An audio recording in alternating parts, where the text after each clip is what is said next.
ऐसा बहुत बार होता है कि हम अपने जीवन में बहुत कुछ करना चाहते हैं, लेकिन कहीं ना कहीं कभी हमें समय नहीं मिलता, कभी हमें सही अपॉर्चुनिटी नहीं मिलती, या वो वक्त नहीं मिलता है जो हमने कभी सोचा होता है। क्या आपको भी ऐसा लगता है? यदि ऐसा ही लगता है तो ये वीडियो सिर्फ आपके लिए। Hello everyone, welcome back to my channel keep smiling. मैं हूं डॉक्टर रक्षा गुप्ता और आज मैं बात करने वाली हूं अपनी कंफर्ट जोन से हम कैसे बाहर निकले और जो भी टास्क हमने करने के लिए डिसाइड किया है, जिस जर्नी पे हमें चलना है, उस ओर हम किस तरह से आगे बढ़ें। बहुत बार ऐसा होता है कि हमने अपने जीवन के लिए कुछ लक्ष्य निर्धारित किए होते हैं, कुछ छोटे कुछ बड़े, कुछ लक्ष्य निर्धारित किए होते हैं और उस जर्नी पर चलने के लिए हमने बहुत सारी प्लानिंग की होती है, बहुत सारे इंफ्रास्ट्रक्चर तैयार किए होते हैं, प्लानिंग तैयार की होती है। अगर कुछ बजट है तो हमने वो भी डिसाइड करके रखा होता है और सारी चीज़ें हमारी सेट होती हैं। लेकिन इन सारी चीज़ों के बाद भी जब वो काम करने का समय आता है तो हमें बार बार ऐसा लगता है कि अभी थोड़ा सा रुक जाते हैं, ये समय ठीक नहीं है, थोड़ा सा कुछ दिन के बाद हम इसको शुरू करेंगे, या हम किसी ऐसे सही वक्त की तलाश में रहते हैं या इंतज़ार में रहते हैं जिस समय का आपको इंतज़ार है। The date, the time, the opportunity, remember one thing, it will never come in your life. आपके जीवन में वो कभी नहीं आने वाला। जो वक्त, जो अवसर या जिस दिन का आप वेट कर रहे हैं, वो आपके जीवन में कभी नहीं आने वाला। सुनने में अच्छा नहीं लग रहा होगा, ख़राब लग रहा होगा, नो डाउट, ऑब्वियस सी बात है। अगर हम ये कहें कि जो हम करना चाहते हैं उसके लिए कोई दिन ही नहीं है, कोई समय ही नहीं है, तो अच्छा नहीं लगता सुनने में। लेकिन सच यही है फ्रेंड्स कि अगर हमने कुछ भी अपने जीवन के लिए डिसाइड किया है और हम उसके लिए वेट कर रहे हैं कि आज नहीं कल, अभी समय नहीं है, अभी मौसम नहीं है, अभी ये दिन नहीं है, या ये काम हो जाए उसके बाद करेंगे, 2 महीने बाद करेंगे, 2 दिन के बाद करेंगे, 2-4 घंटे के बाद करेंगे, तो आप मान करके चलिए आप कभी भी जो भी आपने डिसाइड किया है उस जर्नी पर आप आगे कभी भी नहीं बढ़ सकते हैं। डेस्टिनेशन पर पहुंचने की बात तो छोड़ ही दीजिए, आप उस जर्नी पे नहीं बढ़ रहे हैं, और जब आप उस जर्नी पर ही नहीं चलेंगे तो डेस्टिनेशन पर तो आप पहुंच ही नहीं पाएंगे। तो हमेशा याद रखिए कि यदि आप भी उनमें से हैं कि आपको बार बार ऐसा लगता है कि अभी सही समय नहीं है, अभी कुछ दिन और रुकना है, या अभी आपको वो अपॉर्चुनिटी नहीं मिली है जिसका आप वेट कर रहे हैं, तो याद रखिएगा, समय आपका वेट नहीं कर रहा और ना आप समय का वेट कर रहे हैं। बात दरअसल ये है कि आप अपने आप को सही तरीके से प्रिपेयर नहीं कर पाए हैं।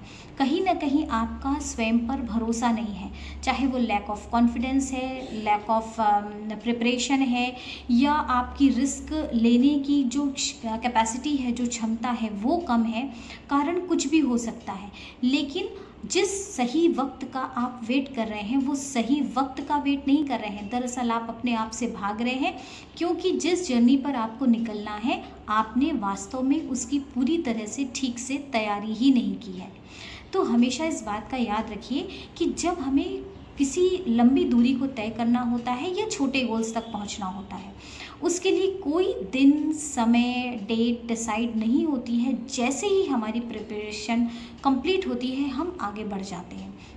और जब आपको ये पता चल गया, मैंने आपको बताया कि ये समय का हमें वेट नहीं करना, यदि आपको ये पता चल गया कि सही समय नहीं है, ये हमारी लैक ऑफ प्रिपरेशन है, लैक ऑफ टेकिंग रिस्क जो कैपेसिटी है वो है, तो इसका मतलब ये है कि जब आप बार बार आगे बढ़ने के बाद एक कदम पीछे आ रहे हैं, तो अब आप एनालाइज करिए, एनालिसिस करिए कि कहाँ पर कमी है। क्या आपकी प्रिपरेशन में कमी है, क्या आपके इंफ्रास्ट्रक्चर में कमी है, आपकी प्लानिंग में कमी है, या आपने जो भी चीज़ें जिस भी तरह से करने का सोचा है, क्या आपके उस ऑर्गेनाइजेशन में कमी है। कुछ भी, जो भी कमी आपको अपने आधार पर लगती है कि ये कारण हो सकता है कि मैं बार बार आगे जा रहा हूँ और पीछे आ रही हूँ, तो इसका मतलब है कि कहीं ना कहीं जो कमी है उसको आपको एनालिसिस उसकी करनी है, उसका आकलन करना है, इवैल्यूएशन करना है। और उसके बाद आप जब इवैल्यूएट करेंगे, आप देखिए सेल्फ इवैल्यूएशन जो होता है ना, वो बहुत बड़ा होता है। सामने वाला आपकी कैपेसिटी को नहीं जानता, आप किसी और से पूछते हैं कि मैं ये काम करना चाहती हूँ, क्या मैं कब करूँ, मैं कर सकती हूँ। सामने वाले को नहीं पता कि आपकी जो मॉडस ऑपरेंडी है, जो वे ऑफ वर्किंग है वो कैसी है। उसे नहीं पता कि आपकी प्रिपरेशन कितनी है, उसे नहीं पता कि आप रिस्क कितना ले सकते हैं, उसे नहीं पता आपके पास कॉन्फिडेंस कितना, उसे नहीं पता कि आपका इंफ्रास्ट्रक्चर कितना है, उसको नहीं पता आपकी ऑर्गेनाइजेशन कैसी है। जब उसे कुछ नहीं पता और आप सामने वाले से सलाह लेते हैं, तो हमेशा हमें बाहर से सलाह लेने से पहले हमें ये देखना है कि हमें अपना सेल्फ इवैल्यूएशन करना है, हमें सेल्फ एनालिसिस करनी है। और जब हम सेल्फ एनालिसिस करते हैं, then I come to know कि नहीं, प्रॉब्लम ये नहीं है, प्रॉब्लम तो ये है, ये हमारी प्रिपरेशन की कमी है। कई बार आपने ऐसा देखा होगा कि जब कोई इंटरव्यू हो रहा होता है और बहुत सारे लोग वेट कर रहे होते हैं, तो उनमें से बहुत सारे लोग ऐसे भी होते हैं जो ये सोचते हैं पहले किसी और का इंटरव्यूज़ हो जाए, जिससे मुझे पता चल जाए कि वो अंदर क्या वो पूछ रहे हैं, पैनल में क्या पूछा जा रहा है, और उसके बाद वो डिसाइड क्या करें, उसके बाद वो उनका नंबर आए या वो जाए। और वो इसी इंतज़ार में बैठे रहते हैं, वो अपने आप को पीछे रखते हैं, वो आगे जाना नहीं चाहते, क्योंकि कहीं ना कहीं उनके मन में ये डर होता है। वो एग्ज़ामिनेशन का डर कह लीजिए, इंटरव्यू का जो फोबिया होता है वो कह लीजिए, कुछ भी हो, लेकिन कहीं ना कहीं कोई ऐसा कारण होता है। तो ऐसी स्थिति में हमें सेल्फ एनालिसिस करने की ज़रूरत है।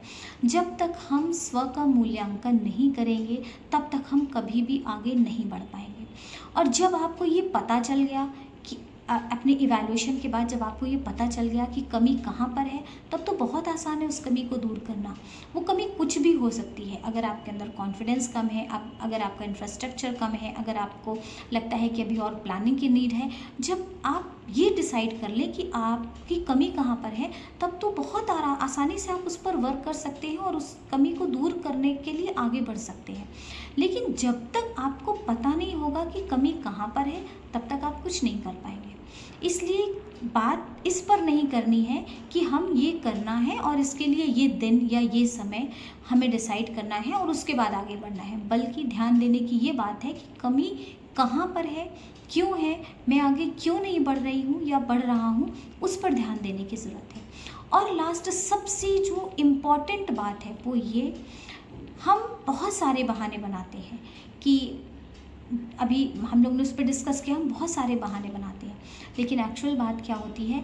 एक्चुअल बात ये होती है कि हम अपने कंफर्ट जोन से बाहर निकलना ही नहीं चाहते, क्योंकि सारी चीज़ें हमें चाहिए भी होती हैं और कहीं ना कहीं हम अपने कंफर्ट जोन से, अपने शेल से बाहर नहीं आना चाहते। हम चाहते तो हैं हम सब कुछ पा जाएं, लेकिन हम उन्हीं कंडीशंस में पाना चाहते हैं जब तक कि उससे हमारे शरीर को, हमारे मन को किसी प्रकार का कोई तनाव, कोई स्ट्रेस, कोई फिज़िकल फटीग ना हो, तब तक हम आगे बढ़ना चाहते हैं। ये एक इतना बड़ा फैक्टर है जो कि आजकल की, स्पेशली आजकल के जो बच्चे हैं, उन पर ये बहुत मैं उनसे कहना चाहूँगी कि वो अपने इस जो शेल है इससे बाहर नहीं आना चाहते। वो चाहते हैं कि मुझे सब चीज़ें मिल भी जाएं, मैं एग्ज़ामिनेशन भी क्रॉस कर लूँ, पास कर लूँ, मैं हर जगह आगे बढ़ता चला जाऊँ, लेकिन अपने कंफर्ट जोन के अंदर रह करके। तो याद रखिएगा कि जब तक हम अपने शेल में रहेंगे, जब तक हम अपने कंफर्ट जोन में रहेंगे, तब तक शायद हम अपने डेस्टिनेशन तक ना पहुंच पाएँ। क्योंकि आप एक छोटे से जानवर का उदाहरण ले लें, एक छोटे से तितली के बच्चे का उदाहरण ले लीजिए, छोटे से गिलहरी के बच्चे का उदाहरण ले लीजिए। कई बार होता है कि वो तितली जानती है कि अगर मैं अपने बच्चे को सहारा दे दूं तो ये इस झिल्ली से जल्दी बाहर आ जाएगा, लेकिन उसके बाद भी वो उसे हाथ नहीं लगाती, क्योंकि वो चाहती है कि वो अपने लिए अपने रास्तों का निर्माण खुद करे। इसलिए वो उसको हाथ नहीं लगाती और अपने आप से उसको उस झिल्ली को तोड़ करके बाहर आने का वेट करती है। तो इसी तरीके की ऐसी बहुत सारी चीज़ें, ऐसे बहुत सारे उदाहरण आपको देखने को मिल जाएंगे कि जब तक हम अपने कंफर्ट जोन में रहते हैं, हम वो सारी चीज़ें प्राप्त नहीं कर पाते जो हम चाहते हैं। इसलिए ये इम्पॉर्टेंट है कि हम अपने कंफर्ट जोन से बाहर आए, क्योंकि कहते हैं ना कि सोना जब तपता है खरा तभी होता है। हम इस तरह से किनारे बैठ करके देख करके चीज़ों को प्राप्त नहीं कर सकते हैं। तो एक बार कमर कस के इस चिलचिलाती धूप हो या कड़ाके की ठंड हो, हमें उसमें बाहर निकल पड़ना है। इसके लिए कोई सही समय, सही दिन, सही मुहूर्त या अवसर नहीं है। जहाँ पर आप जब निकल लेंगे वहीं से आपकी जर्नी की शुरुआत हो जाएगी और आप एक एक स्टेप अपने डेस्टिनेशन की तरफ बढ़ने लगेंगे। तो इस बात का याद रखिएगा और हमेशा अपने डेस्टिनेशन की तरफ निकलने के लिए, बढ़ने के लिए हमेशा तैयार रहिए, बिना इस बात का ध्यान दिए कि अभी हमारा समय नहीं है। तो समय भी है, आपकी प्रिपरेशन भी है, बस आपको अपने कंफर्ट जोन से बाहर आना है। तो आज के लिए इतना ही, मिलती हूँ कल फिर किसी नए विषय के साथ में। तब तक के लिए keep smiling and keep sharing. Bye bye.